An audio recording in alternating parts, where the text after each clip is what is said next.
وعلیکم السلام ورحمۃ اللہ وبرکاتہ۔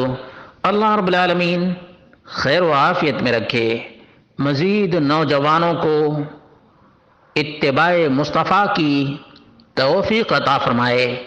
سوال یہ تھا کہ ایک نوجوان نے شادی کی ہے، وہ جہیز بالکل بھی نہیں لینا چاہتا تھا، انکار کرتا ہی رہا، یہاں تک کہ اس کے والدین نے زبردستی کیا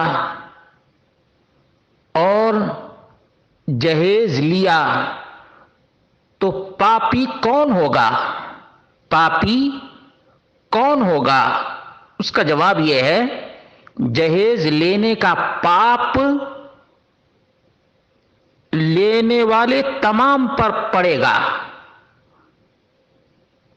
کیونکہ لڑکے نے اللہ اور اس کے رسول کی نافرمانی میں اپنے گھر والوں کی بات مانی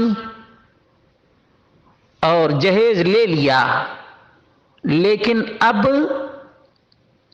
افسوس کر رہا ہے، پچھتا رہا ہے، توبہ کرنا چاہتا ہے۔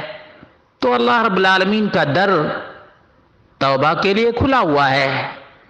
جو بھی سامان لیا ہے وہ سب اپنی بیوی کے حوالے کر دے اور کہہ دے کہ ہمارا ان جہیز کے سامانوں میں کوئی حق نہیں ہے، کوئی حق نہیں ہے۔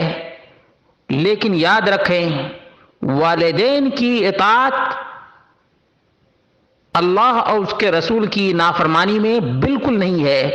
لا طاعت لمخلوق فی معصیت الخالق، رب کائنات کی نافرمانی میں کسی بھی مخلوق کی، چاہے ماں ہو یا باپ ہو، اور سماج میں اکثر ہی دیکھا گیا ہے کہ ماں ہی سب سے زیادہ جہیز کی لالچ کرتی ہے۔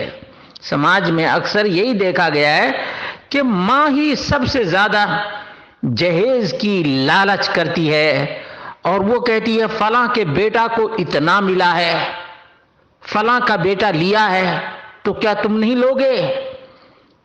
اللہ رب العالمین ان خواتین کو سمجھ عطا فرمائے کہ جس کی بیٹی بیاہی جاتی ہے اس کے اوپر ہمارے سماج میں کتنا ٹینشن اور بوجھ ہوتا ہے، کتنے جتن کرنے کے بعد وہ شادی کا سامان جٹاتے ہیں، یہاں تک کہ کوئی گھر گروی رکھتا ہے، تو کوئی زمین گروی رکھتا ہے، تو کوئی زیور گروی رکھتا ہے، اور اس طرح سے بالکل ہی بیٹی کی شادی میں ٹوٹ کر رہ جاتا ہے۔ کیا ان خواتین کو اتنا بھی احساس نہیں؟ اللہ کا شکر ہے کہ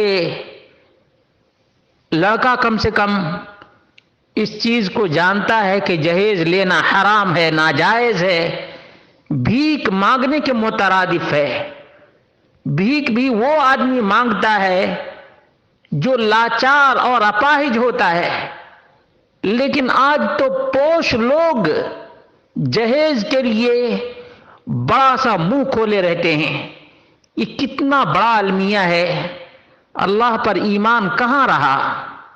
اللہ پر ایمان رہا ہی نہیں، اور نہ اسلام کا پاس و لحاظ رہا، بلکہ شیطان جس طرح سے ورغلاتا ہے اس طرح سے ہندوؤں کافروں کی دیکھا دیکھی یہ مسلمان لوگ کر رہے ہیں۔ آج جو ہندوستان کے مسلمانوں پر طرح طرح کے مشکلات اور پریشانیوں کے پہاڑ توڑے جا رہے ہیں، چاہے پردہ کے سلسلے میں یا دیگر مسائل کے سلسلے میں، ان کے کچھ نہ کچھ ذمہ دار مسلمان بھی ہیں۔ بہرحال یہ لوگ توبہ کرنا چاہیں تو یہ سامان اگرچہ دیتے وقت بیٹی والے کو تکلیف ہوئی ہے، پتہ نہیں کہاں کہاں سے قرض اٹھا کے لایا ہے، لیکن بہرحال اگر بھرپائی کرنا چاہے لڑکا تو کر سکتا ہے کہ یہ سامان کی ہمیں ضرورت نہیں، ان گاڑیوں کی ہمیں ضرورت نہیں، ہم خود کما لیں گے۔ اور اللہ رب العالمین ایسے لوگوں کو بھرپور دیتا ہے جو خود یقین کے ساتھ کہ اللہ رب العالمین ہمیں اتنا عطا کرے گا کہ ہم اپنی کمائی سے یہ سب چیزیں لے سکتے ہیں،